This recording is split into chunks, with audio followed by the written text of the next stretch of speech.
ذرا شب برات والی لگا کے تو دیکھو. تو میرے رسول پاک علیہ السلام نے ہمیں یہ میسج دیا, پیغام دیا, فرمائے اس رات جو اولاد مانگے گا رب اسے بھی عطا فرمائے گا. اس رات جو اللہ سے بخشش مانگے گا اللہ اسے بھی دے گا.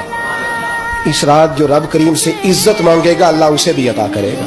شارحین نے لکھا اس رات جو رب سے پردہ پوشی مانگے گا اللہ اسے پردہ پوشی بھی عطا کرے گا. جو جنت کا سوالی ہوگا رب اپنے فضل سے عطا فرمائے گا. کوشش فرمائے, کوشش فرمائے. 10 محرم کو ہمارے ہاں لوگ جاتے ہیں قبرستان, وہ کسی حدیث سے ثابت نہیں, میں منع نہیں کر رہا, جائیں 9 محرم کو جائیں, 10 کو جائیں, 11 کو جائیں, 8 کو جائیں, سفر میں جائیں, ربیع الاول میں جائیں, قبرستان میں جب بھی جائیں, منع نہیں ہے. لیکن شب برات والی رات تو خود رسول کریم گئے ہیں نا قبرستان.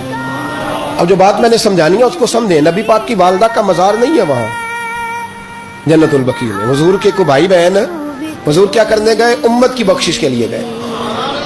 شب برات کی رات لالچی نہ بنے کہ صرف میں نے اپنے لیے روزی مانگنی ہے, کل امت کے لیے مانگے رب کریم سے. مانگے اپنے بھائی کے لیے, مانگے اپنی بہن کے لیے, مانگے اپنے بیٹے کے لیے, مانگے اپنی بیٹی کے لیے, مانگے اللہ کریم. یہ مانگنے کی رات ہے.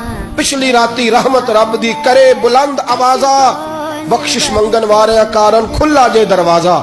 آئے اللہ کی بارگاہ میں اس رات کو کھل کے دعا مانگے.